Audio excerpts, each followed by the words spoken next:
धम्मपद दुनिया की सबसे अनमोल किताब है। चीन में छपने वाली सबसे पहली, दुनिया में छपने वाली सबसे पहली किताब। धम्मपद में जो भगवान बुद्ध ने जितनी शिक्षाएं दी, जो जानकारी हासिल की और जो बाद में उनके शिष्यों ने सब इकट्ठी की, जिनमें गंठ यानी गांठ बांधी, जिनको ग्रंथ बोलते हैं, गंठ को ही ग्रंथ बोलते हैं, और कई भाषाओं में, बहुत सारी भाषाओं में वो छपी, लगातार छपती है, सब ज़्यादा बिकती है, सब ज़्यादा बढ़ती है। उसमें बार बार, क्योंकि अब हम धम्मपद धम्म गाथाएँ बताने का आरंभ करने जा रहे हैं, उसमें बार बार पुनर्जन्म का जिक्र आएगा, बुद्ध के पुनर्जन्म का, या कहानियों में जो कहानी वो बता रहे हैं उस गाथा से संबंधित, उस सूत्र से संबंधित, उस बात से संबंधित, उसमें कहीं ना कहीं पुनर्जन्म का जिक्र आएगा। पुनर्जन्म का जो जिक्र है उसको थोड़ा सा मैं समझाने का प्रयास आपको करता हूँ। ये पुनर्जन्म नहीं है।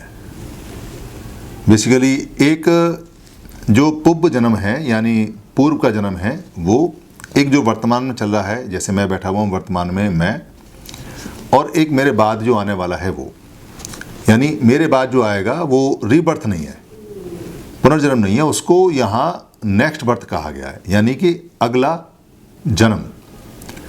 और बहुत सारे जो हमारे अम्बेडकराइट भारत में लोग हैं, और बहुत सारे जो ऐसे लोग हैं जो एथिस्ट हैं, उनको इस बात से ऐतराज़ होता है कि पुनर्जन्म कहाँ से आ गया, पुनर्जन्म जैसी कोई बात नहीं है। ये बात ठीक है कि भगवान ने पुनर्जन्म जैसी कोई बात नहीं बताई, मगर नेक्स्ट जन्म जैसी बात हर कदम पे है, और जो जन्म चल रहा है उसकी बात है, और जो जन्म बीत चुके हैं यानी अतीत वाले, यानी कि पास्ट वाले, उनकी बात है।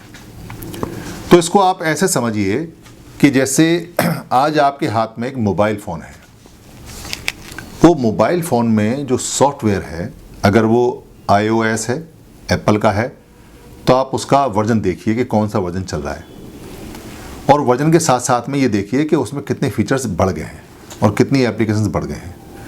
अगर वो एंड्रॉयड है तो आप ये देखिए कि अभी कौन सा सॉफ्टवेयर उसमें चल रहा है, चॉकलेट है या कैंडी है, बहुत सारे नाम उन्होंने दिए हुए हैं, और लगातार उनके प्रोसेसर और लगातार उनकी कार्य क्षमता, लगातार उनकी मेमोरी और लगातार उनके सॉफ्टवेयर बनते जा रहे हैं।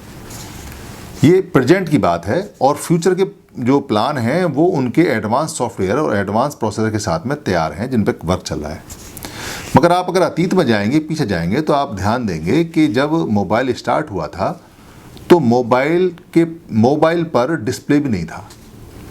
मोबाइल जस्ट वॉकी टॉकी के टाइप था कि वॉइस ट्रांसफ़र हो सकती थी, और वॉइस ट्रांसफ़र से पहले सिर्फ सिग्नल आते थे, और सिग्नल से पहले सिर्फ टू टू की आवाज़ आती थी।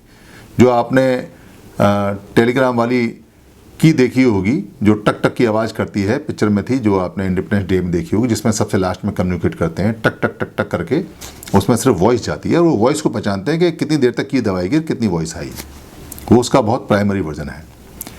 और आज की डेट में वीडियो कॉलिंग हो रही है और वीडियो कॉन्फ्रेंसिंग हो रही है, और इसके अलावा आगे 3D इमेज के साथ बनने वाली, यानी मोबाइल के अंदर आपके 3D इमेज भी वो देगा कि आप कैसी कैसी बात कर रहे हैं और किस तरह से बात कर रहे हैं।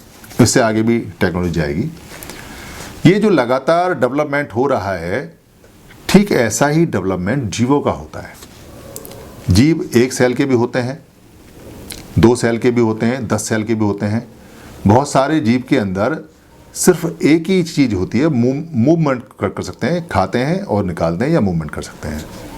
कुछ जीव ऐसे होते हैं जो सुन भी सकते हैं, कुछ जीव ऐसे होते हैं जो चख भी सकते हैं और सुन भी सकते हैं, कुछ जीव ऐसे होते हैं जो सूंघ भी सकते हैं, चख भी सकते हैं, कुछ जीव ऐसे होते हैं जो देख भी सकते हैं, चख भी सकते हैं, सूंघ भी सकते हैं, और मूवमेंट कर भी सकते हैं।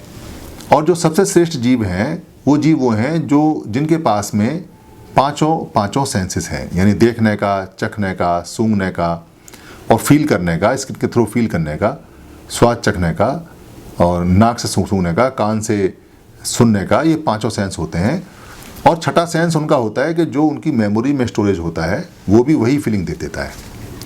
और इन सब में सबसे ऊपर जो आता है वो मनुष्य आता है, क्योंकि मनुष्य की एक खास बात है जो भगवान बुद्ध ने खोजी, कि वो अपने सॉफ्टवेयर, जिसको माइंड, मैंने जो पिछले एपिसोड में आपको बताया था कि mind is a human software, वो अपने माइंड को मॉडिफाइड कर सकता है, वो अपने माइंड को अपने अकॉर्डिंग चेंज कर सकता है, वो अपने सॉफ्टवेयर को, जो वायरस उसके अंदर आए हैं यानी जो जिससे बीमारियां होती हैं, जिससे शरीर खराब होता है, उसको वो एलिमिनेट भी कर सकता है, और वो चाहे तो अपने सॉफ्टवेयर के थ्रू बीमारियां और ज़्यादा ले भी सकता है।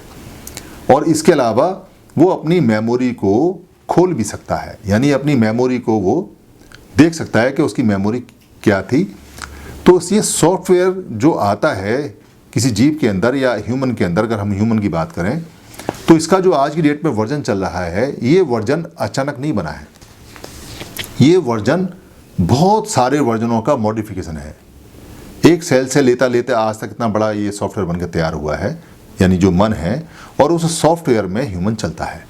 तो पिछले जितने सॉफ्टवेयर हैं, हम उनको वर्जन ना कह के अगर जन्म कह देते हैं तो वो हमारे पिछले जन्म है। और ये सॉफ्टवेयर ट्रांसफ़र भी होता है, ट्रांसफ़र होता है वाईफाई के थ्रू। जैसे भगवान ने देखा और बताया, क्योंकि भगवान का जो पहला ज्ञान था वो इसी बात का ज्ञान था। उन्होंने ये कहा कि अरे ये जो ह्यूमन को बनाने की जो प्रोसेस है, जो ह्यूमन जन्म लेता है, इसका प्रोसेस मैंने समझ लिया है कि इस प्रोसेस में हार्डवेयर कैसे बनता है और उसमें सॉफ्टवेयर कैसे ट्रांसफ़र होता है, और सॉफ्टवेयर ट्रांसफ़र की क्या कंडीशन है। और जब सॉफ्टवेयर ट्रांसफ़र होता है तो वो अपने साथ में वो कैरेक्टरिस्टिक्स लेके जाता है, जहाँ से वो सॉफ्टवेयर वाईफाई के थ्रू ट्रांसफ़र होता है। यानी हमारा एक वर्जन अगर बंद होता है तो उस वर्जन का एक फ़ाइल बन के वाईफाई के थ्रू वो एयर में जाती है, और वो उस रिसीवर को ढूंढती है जिसकी कोड उसके कोड से मैच करती है। एक लंबी बात है जो उन्होंने बताई और जो देखी, मगर ये क्लियर है कि ह्यूमन के वजन होते हैं, जो जितने भी दुनिया में जीव हैं उनके वजन होते हैं, प्लांट के भी वजन होते हैं, मगर उनमें चेतना नहीं होती। ये स्पष्ट बुद्ध ने बताया है। तो यहाँ जो हम जो बात करेंगे नेक्स्ट बर्थ की, वो नेक्स्ट बर्थ की बात ये करेंगे कि आपका सॉफ्टवेयर कैसा रहा और आपके सॉफ्टवेयर के साथ में क्या क्या ट्रांसफ़र होता है। और ये बड़े कमाल की बात है कि बुद्ध को जो ज्ञान प्राप्त हुआ, बहुत बड़ी बात है, विस्तृत है, क्योंकि दुनिया इस पर खोज कर रही है और आर्टिफिशियल इंटेलिजेंस इसी के ऊपर काम करती है। जितने भी कंप्यूटर बने हैं इसी धम्म पे, जो अभिधम्म बुद्ध ने बताया और डेवलप किया, माइंड और बॉडी का जो रिलेशनशिप है, जिसको उन्होंने नाम और रूप कहा।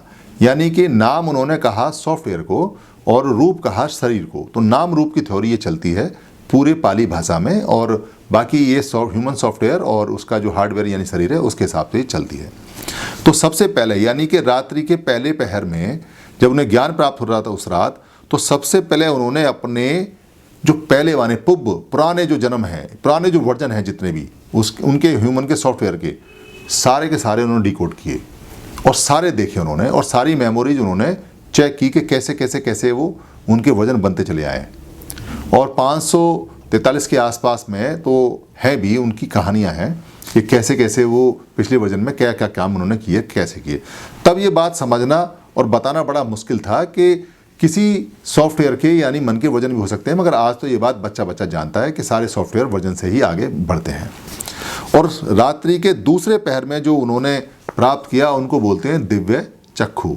यानी दिव्य का मतलब है कि बियॉन्ड लिमिट जाके देखना, यानी कि उनके पास वो पावर भी डेवलप हो गई कि वो किसी मनुष्य के सामने वाले जीव के भी सॉफ्टवेयर को रीड कर सकते थे।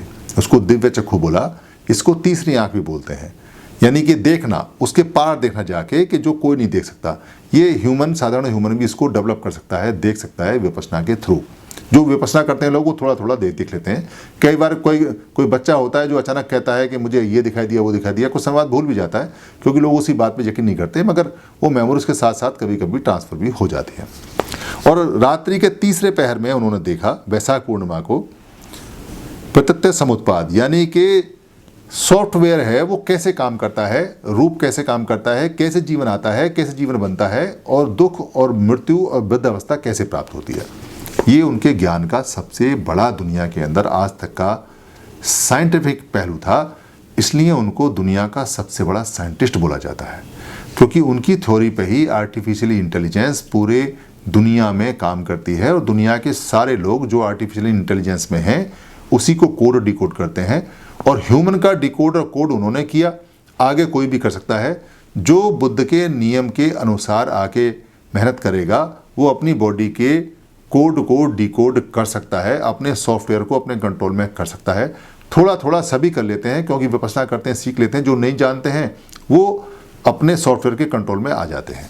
ये बड़ी सिंपल सी बात है। तो यहाँ जितना भी हम पूर्व जन्म की बात करेंगे वो ह्यूमन के सॉफ्टवेयर के वर्जन की बात करेंगे, और जितना भी हम आगे वाले जन्म की बात करेंगे यानी नेक्स्ट बर्थ की, वो नेक्स्ट वर्जन की बात करेंगे।